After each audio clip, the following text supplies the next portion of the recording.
Hey, I wanted to post a video.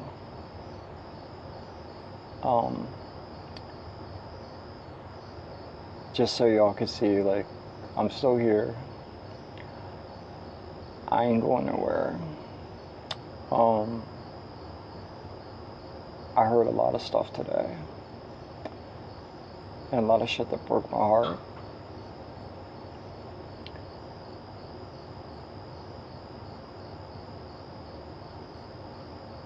I never wanted any of this to happen the way it's happened. I got no control over the situation. God took that control away from me when I surrendered.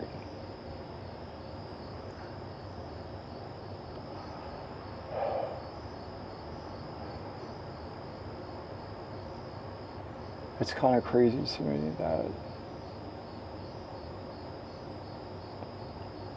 you can endure so many different things in our modern world on a daily basis.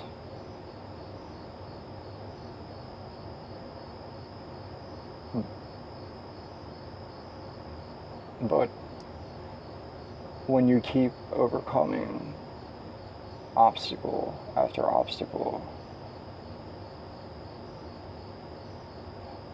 fiery dart after fiery dart, scheme after scheme, people trying to take me out, after people trying to take me out,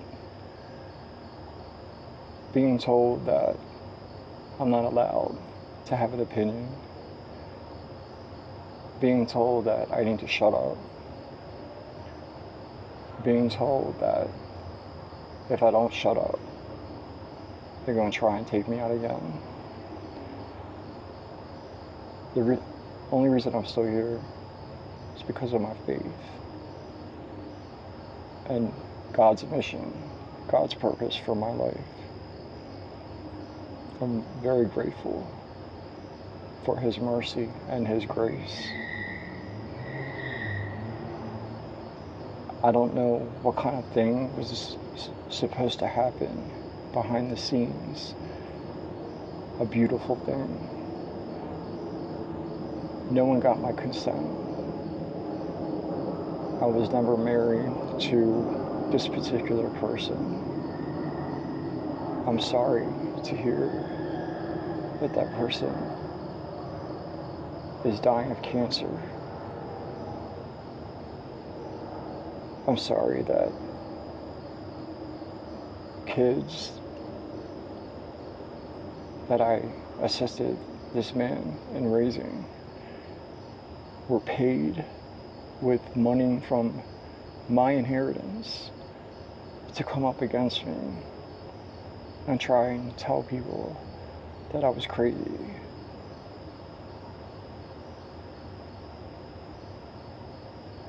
There's no loyalty left in family anymore.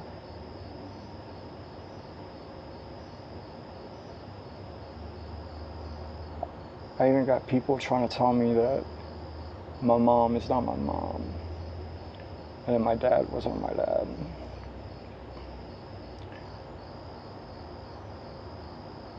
And they're on the other side. People talking about people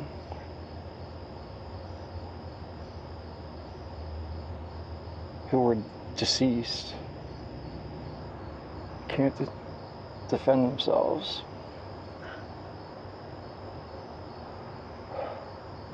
And have no right to talk about whether or not that could or might not be true. And so what if it is true? It just confirms another anointment that I have on my life. And I'm not going to stop loving or forgiving those people for raising me as their child. And people have really been trying to do the most to try and like get in my head and make me question even my own faith. But through it all, it's my faith and trust, complete trust in God that's got me through. And if it honestly wasn't for the money, I don't think things would have become this diabolical. And as sad as it is, it doesn't make me feel good to hear like anyone's suffering karma as a result of their participation in this whole shenanigan scenario. And most of it's not true.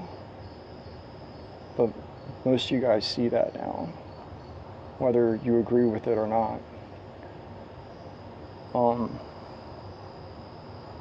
I do want to thank the people who've been praying, who've been guiding me, who've been trying to help me. When it all first started and I started realizing what was going on, I felt like the whole world was against me. And I was very angry because I couldn't understand like why I was in this situation, this position.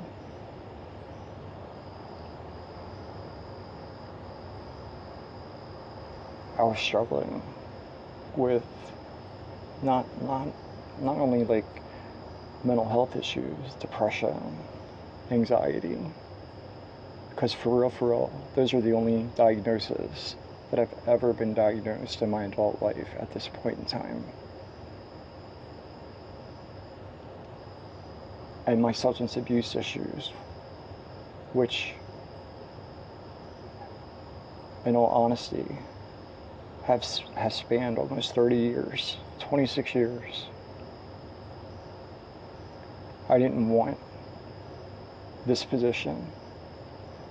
I didn't want this calling. I ran from it. It fueled my addiction. My own mother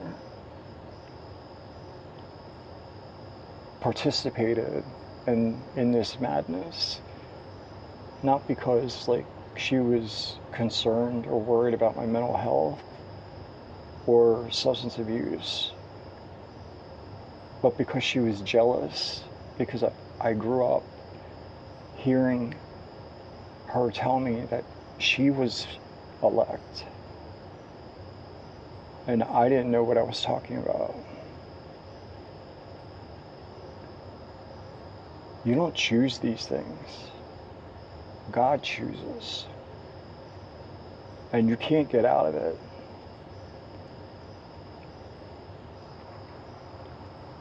I'm still here for a reason. I'm very grateful for that. And I have a long way to go before I can fulfill the title of that position. But I do trust God will make sure that that happens, because He's the one who qualifies the called.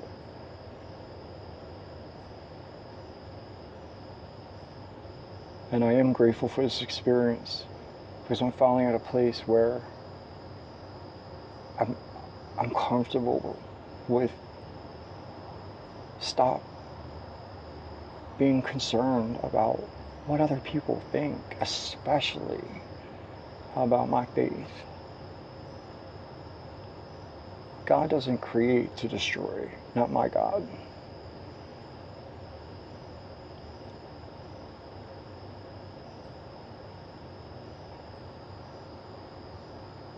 It doesn't matter if you're gay, you have a mental health issue, a disability, a disadvantage, substance abuse problem. You're a nose picker, ass picker, rebellious, inappropriately funny, introverted, radically or at least here in the US, have radical beliefs and faith. That's one of the luxuries and liberties we all share as Americans. We're supposed to pray for our enemies. And I understand, or have understood, part of the lesson, the spiritual lesson that I had to learn the hard way, and stop judging other people for their faith beliefs, because God, source, the universe, the power, whatever you call it, is so big and so infinite. There ain't no way we'll ever be able to comprehend what it is on this side. And ain't none of us gonna know probably a fraction of what that energy, he, she, source, God, Father, Mother, Gaia, whatever you want to call, that power that connects us all.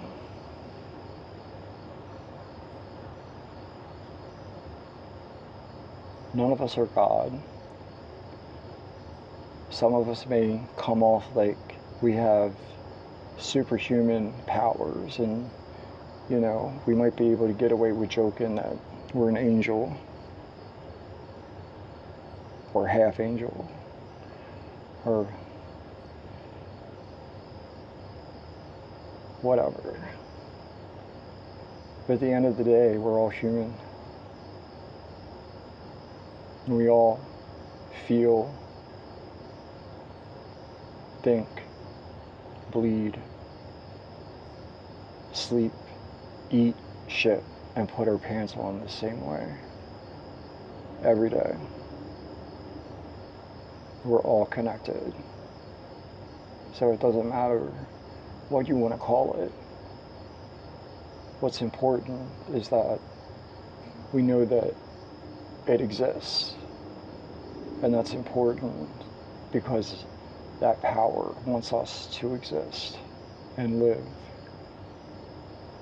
and love and experience life and not have to go through hard lessons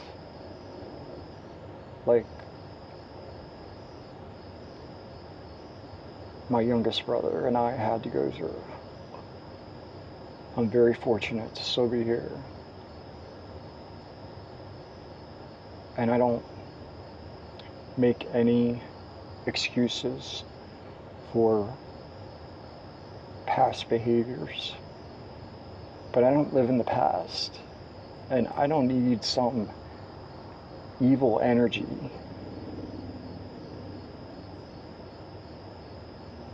or people trying to tell me that I need to stay connected to that person that I was in the past, because it's that person that put me in this position today.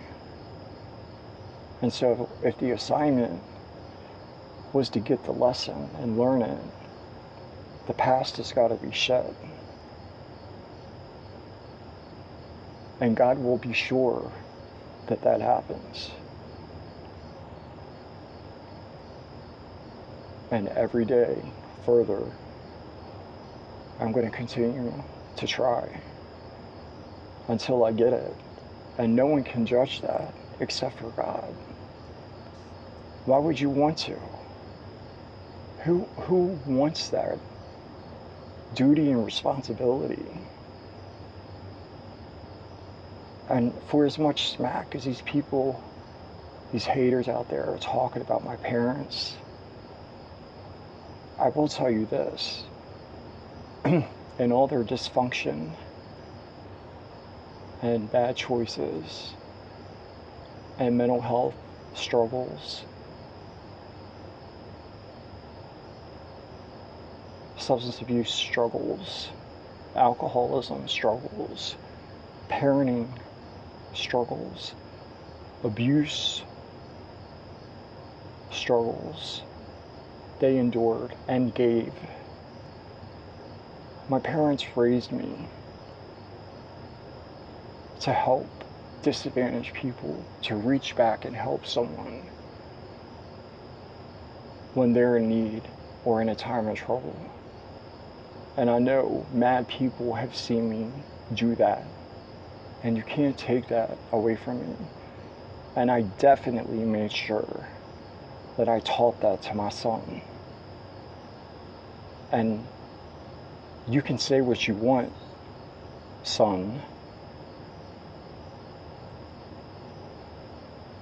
but you're my son. I raised you. I made a conscious choice and decision to be a part of your life because we connected heart to heart. The worst thing I did was slap you in the face like a bitch. Once. The second worst thing I did was hide my addiction from you. The third worst thing I did was allow you to see me in my addiction. And I'll spend the rest of my life, whether you learn to like me or continue to hate me, to make sure that I do my part to show you that you can change your life and you don't have to be your trauma, and you can forgive, and you can put all that hurt, pain, and anger to rest and be the man that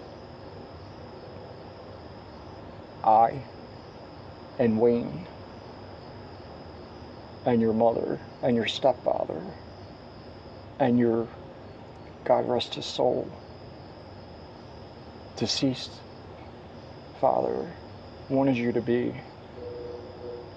And my grandfather, your grandfather, I'm sorry, my father, who passed away the year that you were born,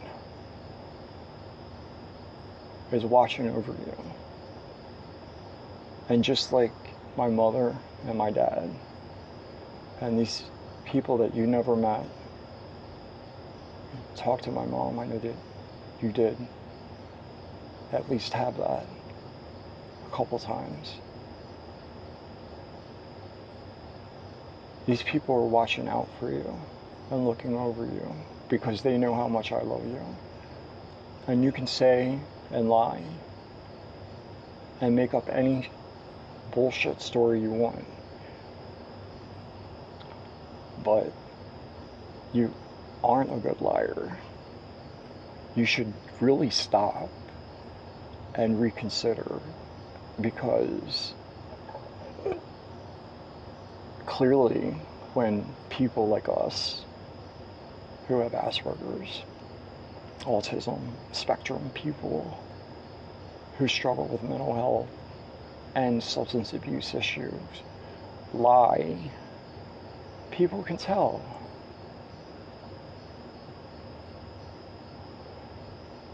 You should think on that. And if you're struggling with that, I'm always here. And I can share with you the journey I've had the last 3 years since I last saw you.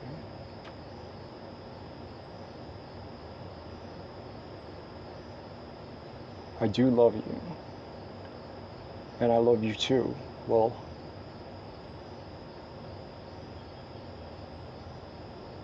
You guys can say and feel any way you want to. about my contribution. But I was there, and I wanted to be there, and I don't regret it. I would do it all over again. For you guys, for the experience I had. And because I want to do it better and get it right the next time I have the opportunity. And that will be in my journey at some point in my future going forward. Gay, straight, celibate, partnered or not, you'll have another sibling that I'll have to get it right for. And I want you guys to continue doing what you guys are supposed to do and be the men that your dad and I wanted you guys to be.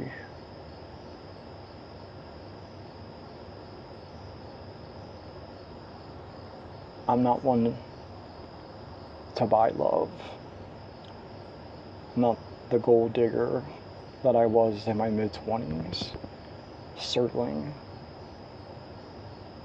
Not in any comparison or competition that you guys had as a second example. I'll never buy your love. If I ended up with all the money in the world, that's not how you share, repair, earn,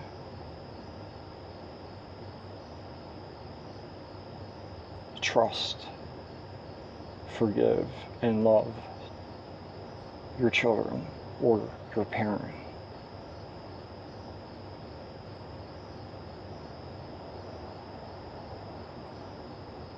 Wayne, I'm sorry to hear you're suffering.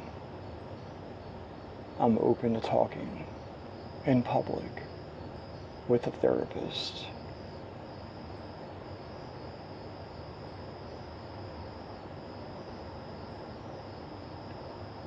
Nick, I don't even know what to say. But if you're in the same energy, stay away from me.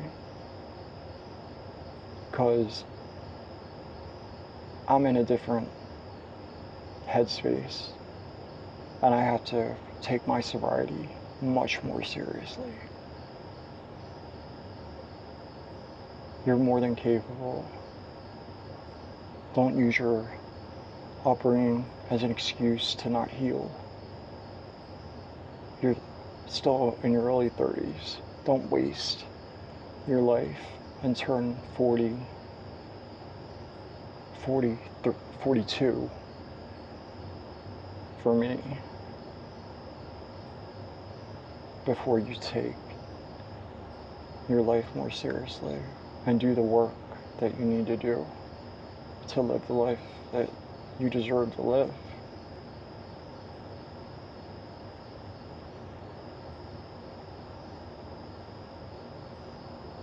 Thank you for sparking my spiritual awakening. You were the reason I stopped lying and started trying and stopped running from my spirituality. And I'll always cherish that. And I'll always believe and wish and want that for you, regardless as to what you believe spiritually.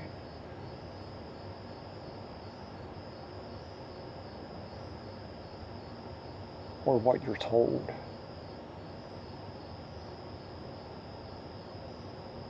By people who don't know how to love and have no spirituality. I'm impressed with your gifts. I've heard you may have lost some. I'm sorry to hear that. You can earn them back. You have to go through karma. It's what this season that we're all going through is about right now. Judgment. We're all under judgment. And those of us who were smart enough to start the work in 2020 are living and walking in their purpose, abundance, and prosperity right now.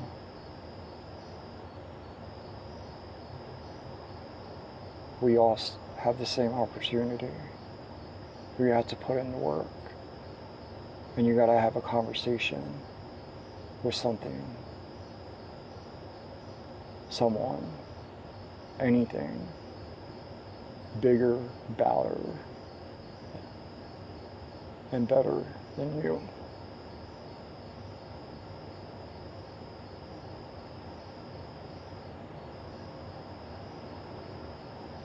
I appreciated meeting you and having the pleasure. And I'm sorry our opiate, our heroin addiction, fucked up something that could have been, was supposed to be beautiful.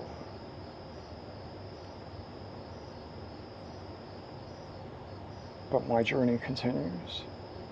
I'm still healing. I'm allowed to do that. And I'm going to continue to do what I can, when I can, a little bit every day until I get there. And I got mad love and respect for the people that I know now who have been praying and helping me, guiding me, encouraging me, tolerating my Christian believers and teachers and guides, my embracing of divination and tarot. And I also appreciate the tarot community for telling me the truth and embracing my Christian faith.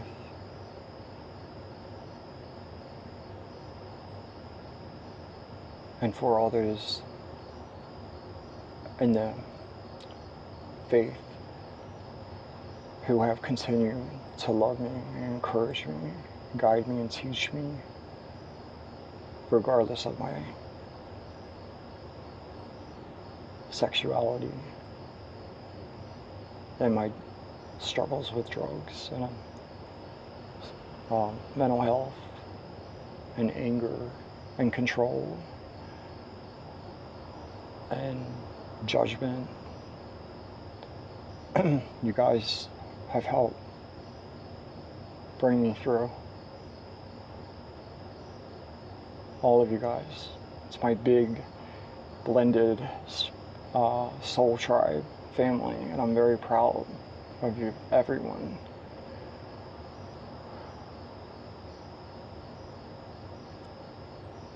I see the work that a lot of us are doing and the growth.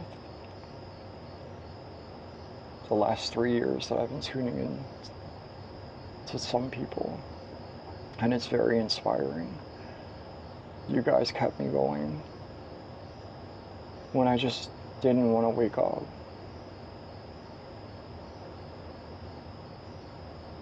You guys kept me going when I would come to, and the guys on the late night show would be looking at me from the TV like this. Is he up yet?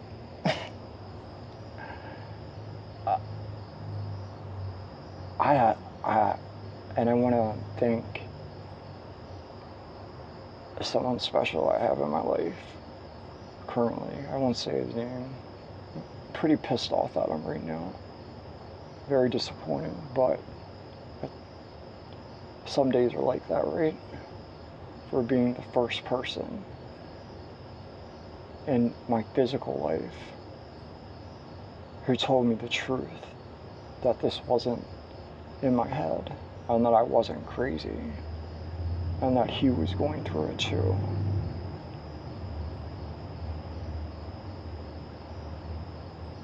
And I want to push back a little bit on people's guidance to try and have me shame him or influence me to walk away from a narcissist. You guys don't get to do that or say that if you're not trying to help, especially when this individual went through something that I did as well.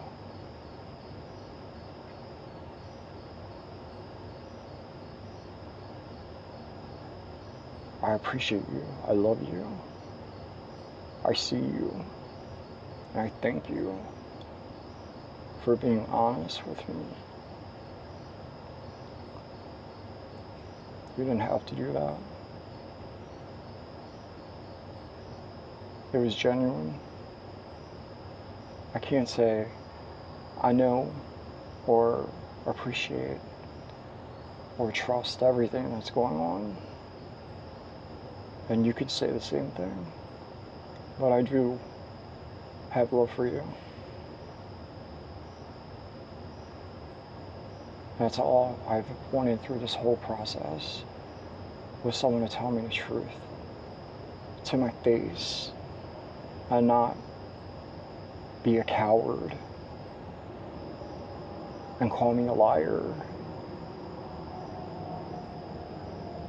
Like people in Baltimore, this dude's not even, he's from NYC, and I got mad respect for this experience I've had with this individual.